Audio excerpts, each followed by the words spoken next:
War, propaganda and power. The escalating rhetoric surrounding the Iran conflict. Oblong Media Global Intelligence Report. The escalating confrontation between the United States, Israel and Iran has produced not only military tension but also a fierce battle of narratives. Political messaging, public statements and media exchanges have become central instruments in shaping global perceptions of the conflict. The controversy intensified after former US President Donald Trump published a series of statements on his social media platform claiming that Iran had effectively been defeated and forced to retreat following sustained military pressure from the United States and Israel. According to Trump's narrative, Iran had allegedly been compelled to halt aggressive actions in the region after suffering severe losses.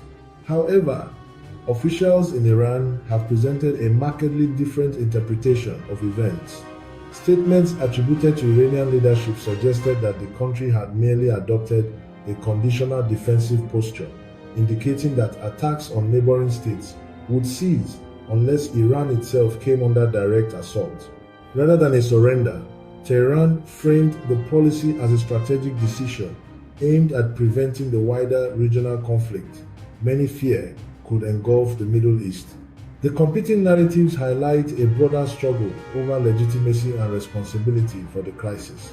Critics of Washington's approach argue that the conflict emerged in the midst of ongoing diplomatic discussions between Tehran and the United States, which they say were abruptly disrupted by coordinated Israeli and American military actions. Iranian officials have repeatedly insisted that they were engaged in negotiations when the attacks began, describing the strikes as a betrayal of diplomatic assurances. Public figures across the region have also raised questions about the decision to expand the conflict. Business leader Khalaf Ahmad al-Habtour openly challenged Washington's justification for dragging the Middle East into another major confrontation, reflecting growing unease among observers who fear the region may once again become the arena for a devastating geopolitical struggle. Meanwhile, American officials have attempted to defend the operation by insisting that US military actions are directed exclusively at strategic targets rather than civilians.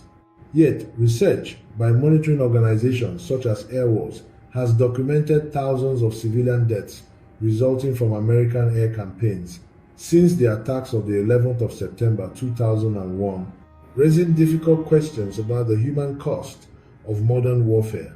Beyond the immediate battlefield, the dispute is also embedded in a much longer history of regional tensions.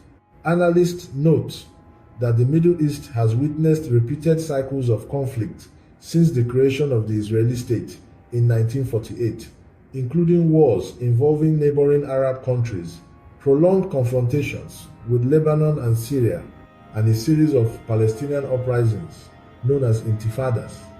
These conflicts have shaped the security doctrines and political fears that continue to influence decision-making in the region today. Strategic documents and policy proposals over the decades have often emphasized reshaping the political landscape of the Middle East through pressure on rival states. In the 1990s, for example, policy frameworks associated with US defense strategist Richard Perle advocated confronting governments considered hostile to Israeli interests and encouraging regional realignments. Such historical perspectives fuel arguments among critics who believe that the current confrontation with Iran forms part of a broader geopolitical strategy aimed at weakening independent regional powers. The rhetoric surrounding the war has also triggered debate inside the United States itself. Polling suggests that American public opinion is sharply divided over the conflict. While many Americans view Iran as a potential national security threat, a majority have expressed concern or outright opposition to direct military escalation. For analysts observing the crisis, the most striking feature is the widening gap between official rhetoric and the complex realities on the ground. Governments frame their actions as defensive necessities, while opponents describe them as aggressive expansions of power. What is certain is that the Middle East once again stands at a dangerous crossroads. As military strikes, political messaging and competing narratives intensify, the risk grows that the confrontation could spiral beyond its original scope. In the fog of war, truth often becomes the first casualty, and in the struggle to control the narrative, every side seeks to present its actions as both justified and inevitable. For the wider world watching from a distance, the deeper question remains unresolved: whether the current conflict represents a genuine security confrontation or another chapter in the long geopolitical struggle that has repeatedly turned the Middle East into the epicenter of global power politics. Please visit my website at www.oblongmedia.net for more in-depth analysis and to discover a treasure trove of articles. Also, please subscribe if you haven't to my YouTube channel, Oblong Media Global Intelligence. Thank you.